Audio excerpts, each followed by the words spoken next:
Welcome to the Sacramento Life Center podcast, where hope, support, and real stories come to life.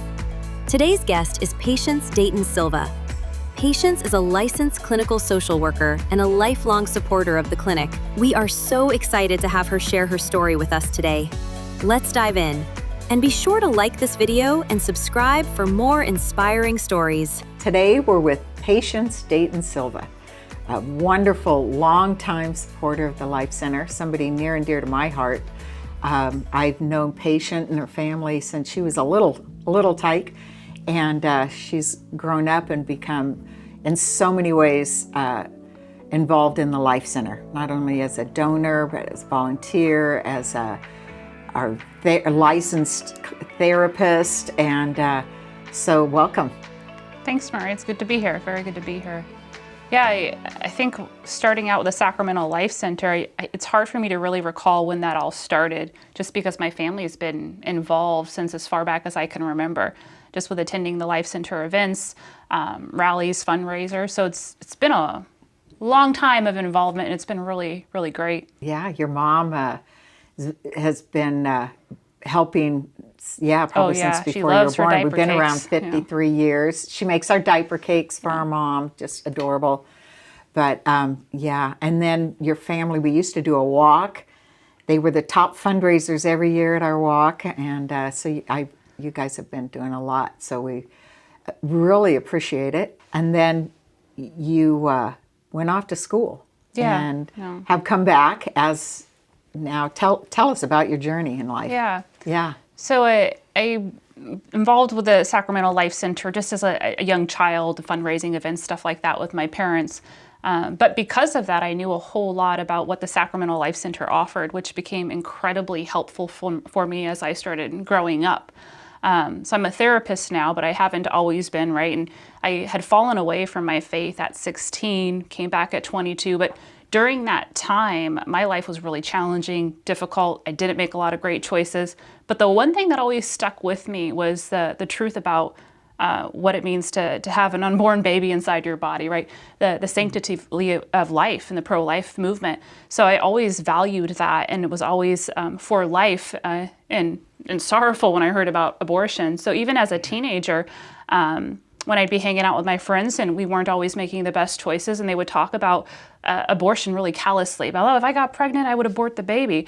And my heart hurt when I heard that. So I would tell them, I said, well, if you get a baby, give it to me. And this is 16-year-old me, right? So obviously, I don't think legally that would have happened anyways, but it was just ingrained in me just from everything I had known from these events I had attended with the Sacramento Life Center, just learning about the truth and hearing all these women's stories who had lost their babies to abortion, who had wished they would have chosen life. So I knew without a shadow of a doubt that choosing life was really the only way to go. So in high school, as this continued, and senior year, I had a friend who actually was choosing abortion, and I was scared for her baby.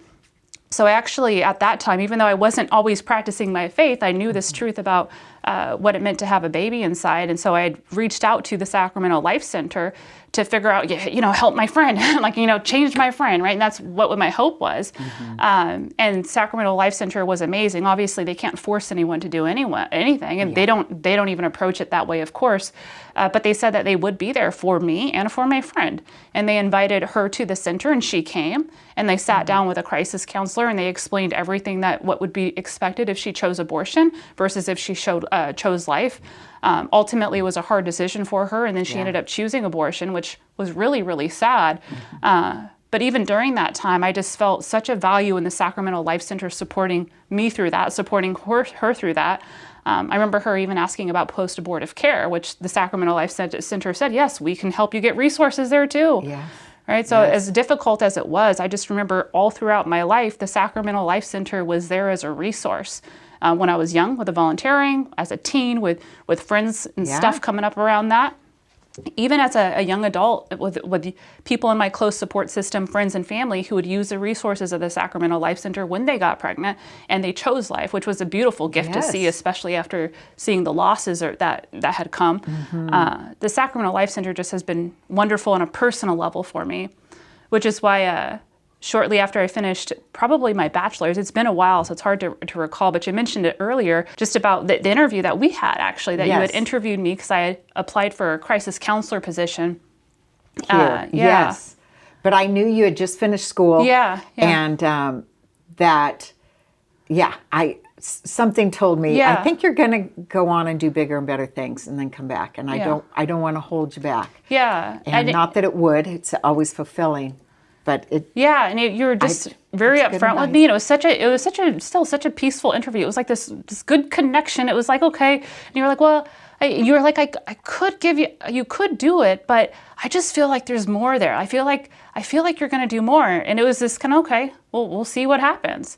And then years go by, I end up going back to school and getting licensed, and now I'm a licensed clinical social worker. And just the last few years here, I started working more physically at the Life Center, I suppose. Yeah, you've been a great help. Our crisis counselors, as you were going to be, they deal with life and death and tough situations and women in horrible things and see it all day long, every day. And you have been, and so do a lot of nurses and medical people, and they don't have anybody to talk to. And it's been invaluable for them, for you to come back as their counselor once a month to help our staff. And then some of our patients that have suffered huge traumas and stuff, you have been kind to meet with them and help them. So you came back as something that really filled a valuable hole in what we do, because it's not easy and to deal day in and day out with seeing a family. Like you said, it's sad when you've met that baby on the ultrasound and you know it's not going to make it. So it's very hard. It's been deeply rewarding. All that said, it's just been deeply rewarding to be able to work with the Sacramento Life Center, to do that debrief counseling with staff, to hear their stories, which they are hard, difficult experiences that the staff are going through as they try to support these mothers in crisis. And they do it, the staff are just wonderful. They do it in a very non-judgmental way. They're wonderful. I'm sure just that the nature of it, there's a part of you that says, oh, I wish the baby, choose life, that wants to cry out, choose life. But the staff know that they have to give them that space to make that decision. And so they're very gentle. They give them the options. They give them the information.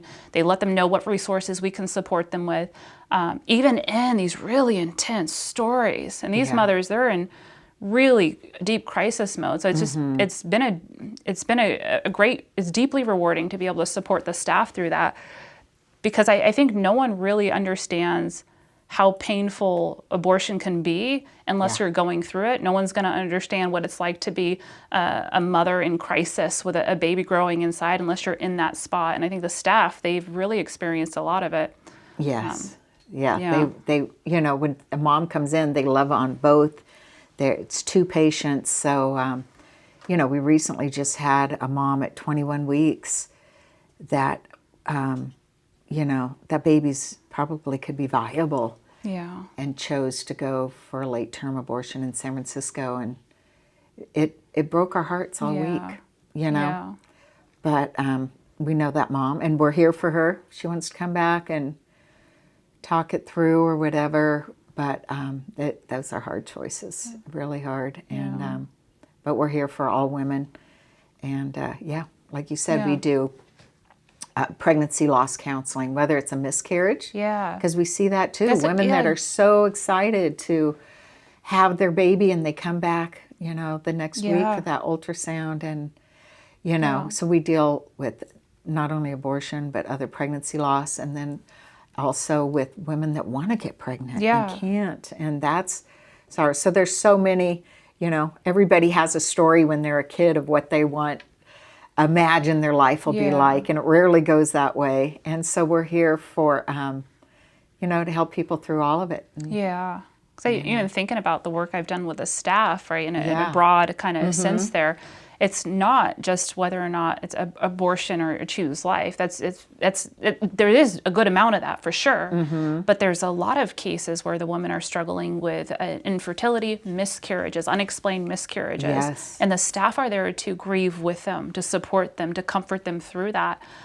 or stuff that's completely beyond pregnancy sometimes, where they show up to the clinic maybe because of something related to pregnancy or fertility, and yet there's this bigger issue, a much larger issue going on in their life around maybe housing or whatever the case may be that's going on in their family unit, their family system. And the staff, they do a great job of kind of triaging that, trying to figure out, okay, what can we do? What can't we do? Where do we need to send you to support? Do you need extended counseling services? And they're just handling a lot, the staff here at the Life Center. And we taught them, like, okay, let's prioritize. What are their biggest 2 or 3 issues today that we can, and help them through each crisis in their life. We're just great problem solvers, and it really takes a community and a caring heart, and sometimes just listening. Yeah. I mean, they don't have anybody to talk to or to know what they're going through, and we do a lot of that too. Like, okay, let's. A lot of people can talk themselves into solving some of their own problems. Yeah.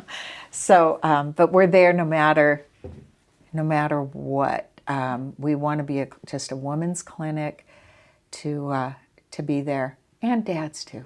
Yeah, I see a lot of dads in the waiting room, believe it or not. I'm pleasantly surprised at how many men are showing up with their partner. Yeah, we encourage that, and whether they don't know what to do or how to be supportive, or if they decide they're not, how to co-parent, how to do the legal things, there's a lot that we help with. So much for the dads. Yeah. And meeting their baby for the first time. Dads really get into the fetal development. Yeah. It's kind of amazing how they have that visual thing. It's just that male, masculine. Oh, it's in front. Okay, I'm seeing it. It's tangible, right? That touch, that feel, the see. Yes, what it's doing, and they kind of get that pride and and we're like, how miraculous. The female body is, and that it's been taken away in this generation, that what a miracle that we have the gift to give life. Yeah. Yeah. Since 1972, Sacramento Life Center's Community Health Clinic has been committed to ensuring that all women, especially those that are facing an unplanned pregnancy, have access to free medical care, support, and resources. Over 2,000 women are served each year, regardless of race, income, religion, insurance, or immigration status, thanks to the financial support of private individuals. For more information, please go to saclife.org. Working with the staff and hearing their stories, the Sacramento Life Center, it's always if they're having an issue with housing or rent or food or diapers or baby stuff or life stuff or car stuff or whatever it is, the Sacramento Life Center is like the mother you've never had, right? She doesn't want to say no to you, which can be a bit of a problem sometimes, but what I've realized, there is this continued desire to say yes, and if you guys can't say yes, it's usually, well, let's think of another way we can meet your need, right? Without just giving you that check. And then some people, it's like, I think you just need some financial support right now. Yeah. And it's this wise discernment that I've noticed where you guys don't like to say no and just walk away. It's like, yes, or let's figure out how to meet that need. Mm-hmm. And you guys do a really good job of that. We really try. I think, regular society, they might not understand that not being able to buy dinner that night until or the diapers, you're leaving your kids in diapers for,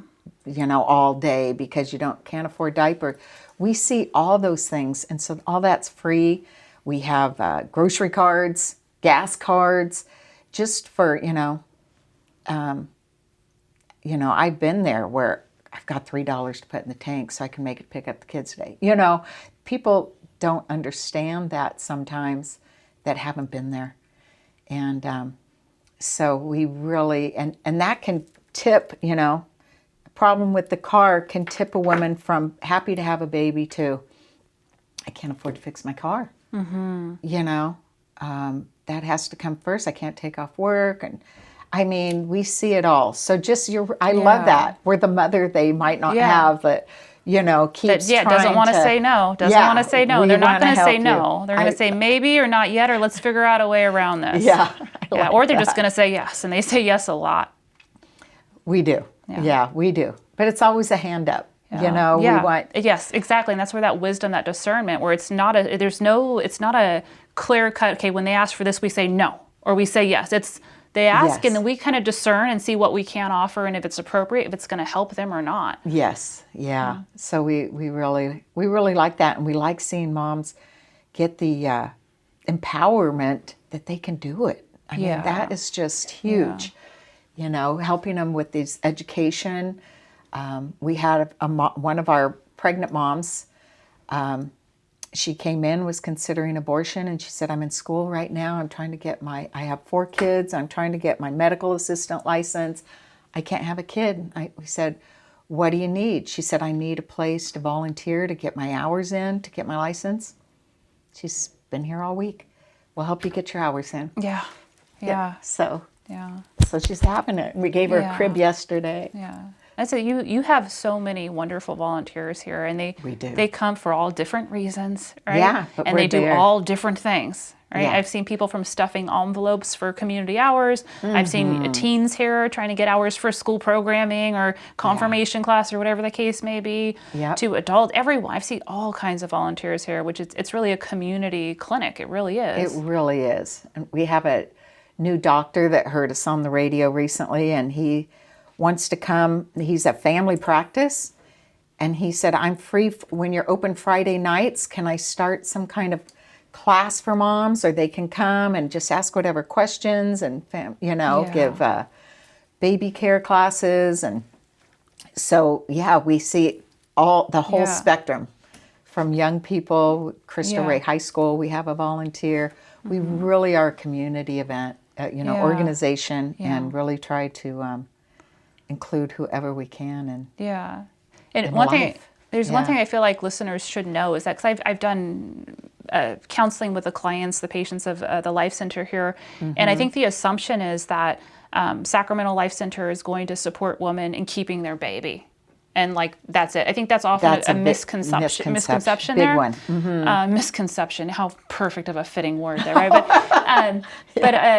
But what I've actually typically, all the clients, the patients I have seen, and keeping this in a broad way without kind of sharing any personal information, a lot of them are grieving the loss of an unborn baby.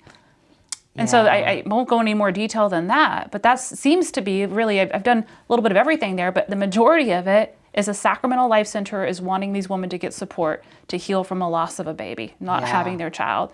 And so I think that just speaks volumes that the Sacramento Life Center doesn't have this targeted agenda and everybody else is done, right? No, they're focusing on serving a broad population, regardless of whether or not you agree with their values. They want to serve, they want to heal, they want to love. Yes, I know. And I just was at a book club at a local church lately, and somebody didn't know who I was, which is okay. They didn't know what I do, and started in about these pro-lifers, and all they care about is that baby, and they do nothing else.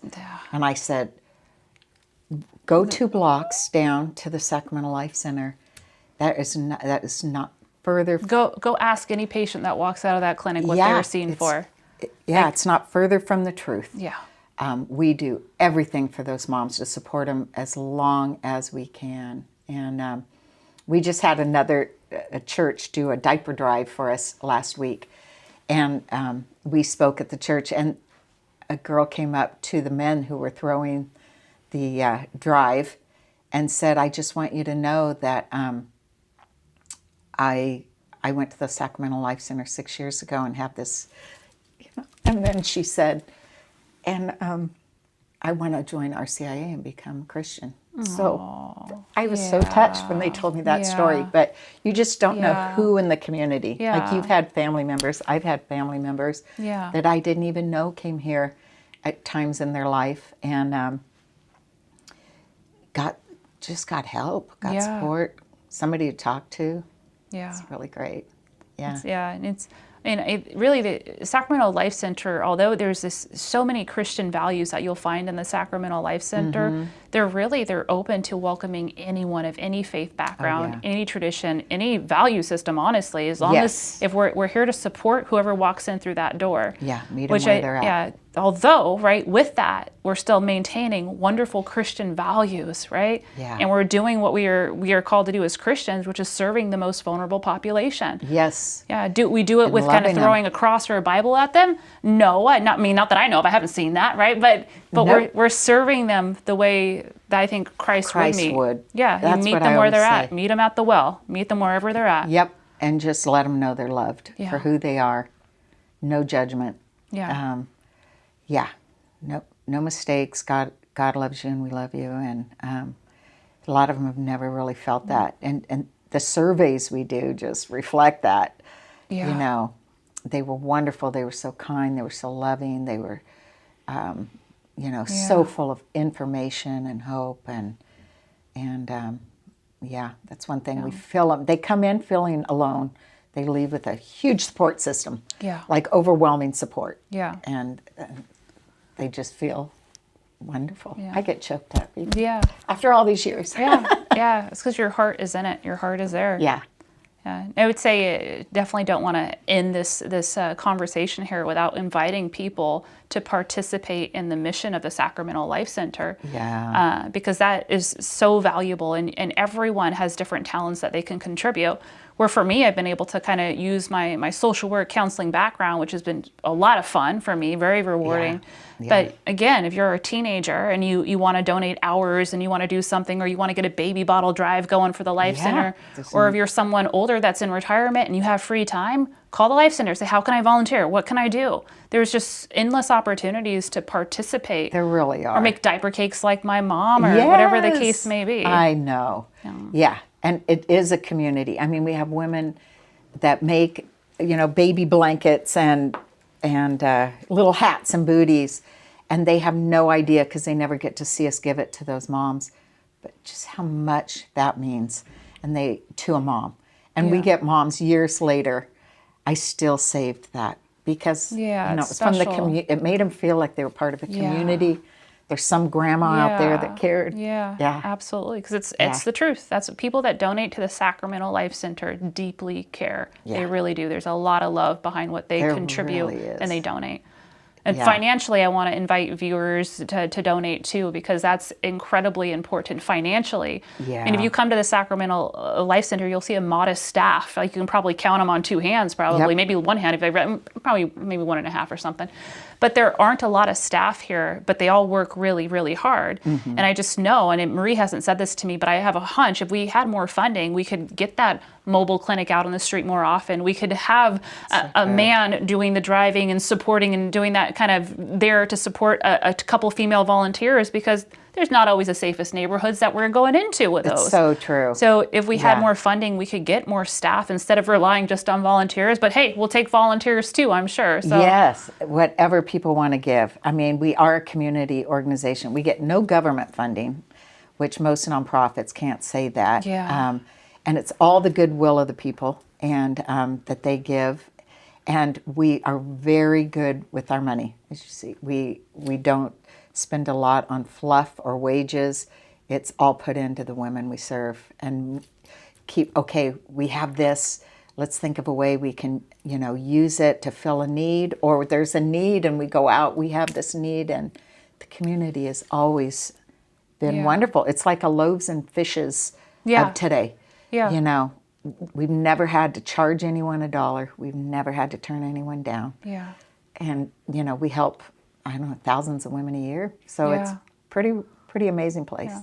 That's why just inviting people in to participate, I really want to encourage that because that goes far. It goes really far. Their donations go far. And even if it's just attending the yearly gala where you get to know the Life Center, so you can share that with women in need. So you can share that with somebody who maybe can contribute. But it's just spreading the word about the Sacramento Life Center, which is the most important thing. Yes. And on our website, there's a whole list. You can go on. It says volunteer opportunities.